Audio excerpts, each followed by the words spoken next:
glorious moments. നമ്മുടെ ദുഃഖശനിയാഴ്ച നമ്മള് കർത്താവിന്റെ പാതാള പ്രവേശനമാണ് നമ്മൾ അനുസ്മരിക്കുന്നത്. അപ്പൊ ഞാന് അച്ഛൻ പറയുന്നത് കേട്ടിട്ടുണ്ട്. അതായത് പാതാളം അല്ലെ നരകം എന്ന് പറഞ്ഞൊരു കൺസെപ്റ്റ് ഇല്ല. അപ്പൊ ഈ പാതാളവും നരകവും രണ്ടും രണ്ട് കൺസെപ്റ്റ് ആണ് അന്നേരം. അപ്പം ഒന്ന് രണ്ടാമത്തേന്ന് വെച്ച് കഴിഞ്ഞാല് കർത്താവിന്റെ ആ പാതാള പ്രവേശനം കാരണം പാതാളം തകർക്കപ്പെട്ടപ്പം ഇറ്റ് ഹാസ് ബീൻ ഡിസ്ട്രോയിഡ്. അപ്പം ശനിയാഴ്ച നമ്മളെല്ലാവരും ശനിയാഴ്ച നമ്മുടെ വാങ്ങിപ്പോയവരുടെ എല്ലാം നമ്മൾ പേരെഴുതി കൊടുക്കുമല്ലോ. നിങ്ങൾ എല്ലാവരും ഒന്ന് പേരെഴുതി തരണം. അപ്പം ഈ പാതാളത്തിൽ അപ്പം നമ്മളെ ഞങ്ങളോടൊക്കെ പറഞ്ഞ് നമ്മുടെ പാതാളത്തിൽ പോയ നമ്മുടെ പരേത ആത്മാക്കൾക്ക് വേണ്ടി പ്രാർത്ഥിക്കാൻ വേണ്ടിയിട്ടാണ്. അപ്പൊ എല്ലാവരും പേര് വന്ന് എഴുതി തരണം എന്ന് പറയാറുണ്ട്.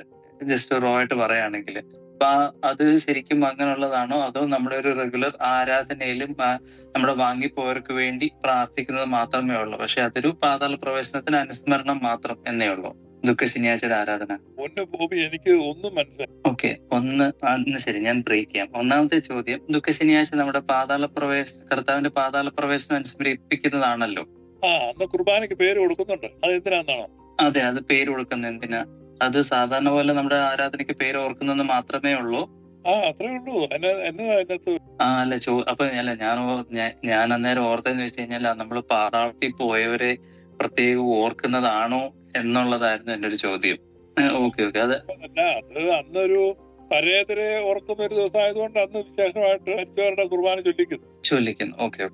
അല്ലാതെ ആ ദിവസം സൂര്യചന്ദ്രന്മാർ ഒരു നേർരേഖയിൽ വരികയും 8 ഗ്രഹങ്ങൾ വക്രഗതി ശക്തമായ ആകർഷണം കവറുകളിലേക്ക് വരികയും അങ്ങനെയുള്ള പ്രത്യേക മുഹൂർത്തമൊന്നും അല്ല. കേട്ടോ. പിന്നെ രണ്ടാമത്തെ ഒരു ചോദ്യം എന്ന് വെച്ച് കഴിഞ്ഞാൽ, അച്ഛൻ പറഞ്ഞ എനിക്കൊരു ലൈവുകളിൽ പറഞ്ഞൊരു ഓർമ്മ എനിക്കുണ്ട്. അതായത് കർത്താവ് നമ്മുടെ യഹോവയെ മരുഭൂമിയിലേക്ക് ഓടിക്കുമെന്നും കർത്താവിന്റെ ഒരു പ്രവചനമായിരുന്നു ഈ നമ്മുടെ മരുഭൂമിയിൽ കിടന്ന് അലഞ്ഞിട്ട് അത് അതിശക്തമായിട്ട് തിരിച്ചു വരും. അപ്പം അത് എന്നുള്ളൊരു സങ്കല്പം ഞാൻ പറയുന്നുണ്ടല്ലോ. അപ്പം ഇസ്ലാം മതമായിട്ട് വന്നു. അപ്പം കഴിഞ്ഞ ഒരു ലൈവിൽ അച്ഛൻ പറയുന്നത് ഞാൻ ശ്രദ്ധിച്ചു. അതായത് യഹോവയെ സ്വീകരിച്ച് ഇപ്പൊ ഇസ്ലാം മതമായിട്ട് തിരിച്ചു വന്നല്ലോ. അപ്പൊ അത് യഹോവയുടെ ഒരു എൻറ്റിറ്റി പോലാണ്. സംഖ്യ വർദ്ധിക്കുന്നത്. അപ്പം എന്റെ ചോദ്യം ഇതാണ്. അത് യഹോവയെ നമ്മുടെ സുറിയാനി ക്രിസ്ത്യാനികളെല്ലാം യഹോവയെ പിടിച്ചുകൊണ്ടിരിക്കുന്നതുകൊണ്ട് അവരുടെ ക്രൗഡ്, അവരുടെ അടുത്ത തലമുറകളുടെ എണ്ണം കുറയുന്നു. പക്ഷെ ഇതേ യഹോവ ഇസ്ലാമായിട്ട് വന്നപ്പം അവരുടെ ക്രൗഡ് എങ്ങനെ അപ്പൊ കൂടുന്നേ? അവരുടെ ക്രൗഡ് ഇങ്ങനെ അത് ഒരേ എൻറ്റിറ്റി ആണെങ്കിൽ അത് വേറൊരു തരത്തിൽ വന്നെന്നല്ലേ ഉള്ളൂ. അപ്പം അങ്ങനെയാണെന്നുണ്ടെങ്കിൽ അപ്പം നമ്മൾ യഹോവയെ സ്വീകരിക്കുന്നവരുടെ എണ്ണം കുറയുകയും പിന്നെ ഇസ്ലാം മാത്രമുള്ളവരുടെ എണ്ണം കുറയുകയല്ലോ, ഇസ്രായേലിന്റെ എണ്ണം കുറയ്ക്കുക എന്നുള്ളതല്ലേ യഹോവയുടെ വരും. നോൺ ഇസ്രായേലിനെ ശക്തിപ്പെടുത്തും. മനസ്സിലായില്ല സാർ? ഇസ്രായേലിനെ തകർക്കുന്നല്ലേ യഹോവ പ്രതിജ്ഞ ചെയ്തേ? അതെ. ഇപ്പോഴും മുസ്ലിങ്ങൾ ഇസ്രായേലിനെ തകർക്കാനല്ലേ നിൽക്കുന്നത്. ഓക്കെ, അതായത് ഇസ്രായേലിനെ തകർക്കാൻ നിൽക്കുന്നവരെ ശക്തിപ്പെടുത്തും ബേസിക്കലി. അപ്പൊ നമ്മള് ക്രിസ്ത്യൻസ് കുറെ പേര് പ്രോ ഇസ്രായേൽ ആയതുകൊണ്ടാണ് നമ്മളുടെ എണ്ണം കുറയാൻ നോക്കുന്നത്, നമ്മുടെ എണ്ണം കുറയുന്നത് ബേസിക്കലി. ഈ പറഞ്ഞ അബ്രഹാമിക് ബ്ലെസ്സിംഗ്. ഓക്കെ. മനസ്സിലായി. Okay, I get it. Okay, മനസ്സിലായി. യഹോവയെ മാത്രമല്ലേ ഭജിക്കുന്നേ, അപ്പൊ പുള്ളിക്ക് പ്രശ്നമില്ല. ഓക്കെ, മനസ്സിലായി. Okay, I get it. Okay, thank you. നമ്മുടെ ഈ പറുദീസയും സ്വർഗവും എല്ലാം ഒന്നാണോ, അതോ അതൊക്കെ പിന്നെ മൂന്നാം സ്വർഗം എന്നൊക്കെ പത്രോസിന്റെ ലേഖനത്തിലൊക്കെ പറയുന്നുണ്ടല്ലോ. അപ്പൊ അതിന്റെ ഒരു ക്ലാരിറ്റി തരാമോ പൗലോസ്ലീഹ? അത് ഒന്നാം സ്വർഗം, രണ്ടാം സ്വർഗം, മൂന്നാം സ്വർഗം, ഇതൊക്കെ എങ്ങനെയാണ് ഇതിന്റെ ആ ഒരു കൺസെപ്റ്റ് ഒന്ന് മനസ്സിലാക്കാനായിട്ട്? ഒന്നാം സ്വർഗം എന്ന് പറഞ്ഞാൽ ഈ പക്ഷികളൊക്കെ പറക്കുന്ന സ്ഥലമാണ് ഒന്നാം സ്വർഗം. രണ്ടാം സ്വർഗം എന്ന് പറഞ്ഞാൽ നമ്മുടെ ഉപഗ്രഹമൊക്കെ നിൽക്കുന്ന സ്ഥലമാണ് രണ്ടാം സ്വർഗം. മൂന്നാം സ്വർഗം എന്ന് പറഞ്ഞാൽ അതിനപ്പുറത്തേക്കാണ് മൂന്നാം സ്വർഗം. അപ്പൊ ഈ പർദീസ എന്ന് പറയുന്നത് അപ്പം എന്താണ്? ഭൂമിക്കടിയില്. അപ്പൊ പാതാളവും പർദീസയും രണ്ടും ഒന്നാണ്. ഓക്കെ, അപ്പം കർത്താവിന്റെ സിംഹാസനം ഇരിക്കുന്ന സ്വർഗത്തിൽ അതെന്ന് പറയുന്നത് അപ്പൊ അതിലും ഒക്കെ മേളിലാണോ? എങ്ങനെയാ അത്? നമ്മുടെ മൂന്നാം സ്വർഗം അല്ലേ? എന്റെ പേര് തോമസ് എബ്രഹാം, ഡാളസിൽ നിന്നാണ്. അപ്പൊ ഈ പർദീസ സ്ഥാപിച്ച പാതാളത്തിലാണോ ആദ്യം?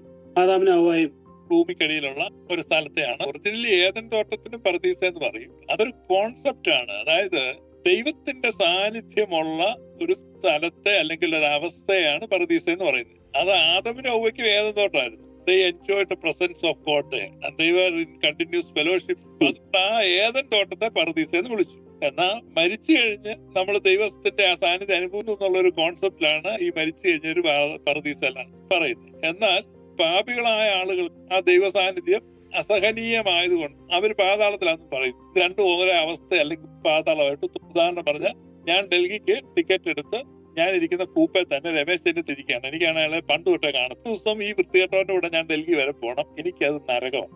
അതേ കൂപ്പയില് ഒരു കോൺഗ്രസ്സുകാരന് ടിക്കറ്റ് കിട്ടി. അവനാണ് രമേശ് ചെന്നിത്തലയുടെ കേസ് തൊട്ട് വലിയ ഭക്തനാണ്. ഇയാൾക്ക് രമേശിനെ കണ്ടപ്പോൾ ഭയങ്കര ഇയാൾക്ക് ഡൽഹി വരെ ഈ യാത്ര എന്ന് പറഞ്ഞു കഴിഞ്ഞാൽ ഇയാള് ഡൽഹി വരെയുള്ള യാത്രക്കാരായിട്ട് 25 സെൽഫിയോ മറ്റും എടുത്തു. എന്നിട്ടും പോകും. അപ്പൊ അയാൾക്കത് സ്വർഗമാണ്.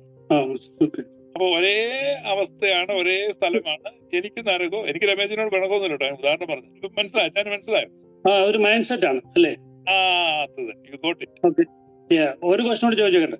ഈ സെക്കൻഡ് കമ്മിങ്ങില് യേശുക്രിസ്തു പറഞ്ഞിട്ടുണ്ട്, അവനവന്റെ പ്രവർത്തിക്ക് തക്കവണ്ണം അവന് ജഡ്ജ്മെന്റ് ഓരോരുത്തർക്കും പ്രതിഫലം കിട്ടുമെന്ന്. അത് ഈ സെക്കൻഡ് കമ്മിങ്ങിൽ നമ്മൾ actually we are all saved അല്ലേ? അതെ, പറഞ്ഞു. അപ്പൊ അതുമായിട്ടും അത് വരുമ്പോഴത്തേന് ഈ സെക്കൻഡ് കമ്മിങ്ങിലെ പണിഷ്മെന്റും പ്യൂരിഫിക്കേഷനും അതൊന്ന് പറയാമോ? അത് ഇച്ചിരി കൺഫ്യൂഷൻ ഉള്ള കാര്യമാണ്. പണിഷ്മെന്റ് കിട്ടുമെന്ന് അവിടെ പറഞ്ഞു. പ്രതിഫലം കിട്ടുമെന്നല്ല. പ്രതിഫലം കിട്ടുന്ന ഒരു പണിഷ്മെന്റ് ആണ്. അത് അച്ഛൻ ശമ്പളം കിട്ടുന്ന ഒരു ശിക്ഷയായിട്ടാണ്. അല്ല, അത് മൂശയിൽ ഉരുക്കുന്ന പോലെ ഞങ്ങളെ ശുദ്ധീകരിക്കുന്ന പറയുന്നത് അല്ലേ? കുഴപ്പം. പ്രതിഫലം കിട്ടുമെന്ന് പറയുമ്പോഴേക്കും അത് പണിഷ്മെന്റ് ആണെന്ന് തോന്നുന്നത് ലോകത്ത് ആദ്യമായിട്ടാണ്. ഈ ക്രിസ്ത്യാനികൾ മാത്രം ഇത് പറഞ്ഞുകൊണ്ട് നടക്കും. ഭയങ്കര ശിക്ഷ പോലെ തോന്നും. പ്രതിഫലം അല്ലേ കൊടുക്കുന്നത്? അപ്പൊ നന്മ ചെയ്തവർക്ക് എന്ത് കിട്ടും? പോഴ്ച കിട്ടും. നന്മ ചെയ്യാത്തവർക്ക് എന്ത് കിട്ടും? ഛേദം വരും. അവന് കിട്ടും. ഇപ്പൊ ഉദാഹരണം പറഞ്ഞാൽ നമ്മളെല്ലാം കൂടി ഞാൻ പാട്ടുപാടി, എനിക്ക് സമ്മാനം കിട്ടിയ മിമിക്രി കാണിച്ചു. ജീസച്ചൻ ഒരു കവിതയല്ലേ ഇങ്ങനെ അനിമോനെ ഒരു ടാബ്ലോ കാണിച്ചു. ഓണർ ചെയ്യുന്ന സമയത്ത് ഞങ്ങളെല്ലാം സമ്മാനങ്ങൾ മേടിക്കും. അപ്പൊ അച്ചാനൊന്നും ചെയ്തില്ല. അതുകൊണ്ട് അച്ചാന് മുക്കാലി കെട്ടി 3 അടി കൊടുക്കാൻ പറയുമോ? അതായത് എന്തെങ്കിലുമൊക്കെ ചെയ്തവൻ അവിടെ പ്രതിഫലം കൊടുക്കും. അപ്പൊ ചെയ്യാത്തവരുടെ കാര്യം നമ്മൾ ഇരുന്നാ മതി, ഒന്നും ചെയ്യണ്ട. അവന് നഷ്ടം വരും, താനോ രക്ഷിക്കപ്പെടും. ഇനി അച്ചാന് വാക്യം വേണോ? വാക്യൊന്നും വേണ്ട. ഓരോരുത്തരും അവനൊരു പ്രകൃതിക്ക് തക്കവണ്ണം പ്രതിഫലം കൊടുക്കുമെന്ന് പറയുമ്പോഴത്തേന് അപ്പൊ ഒരു പാപിയായിട്ട് ഞാനിപ്പോ ഒരു പാപിയാന്ന് വിചാരിക്കുക.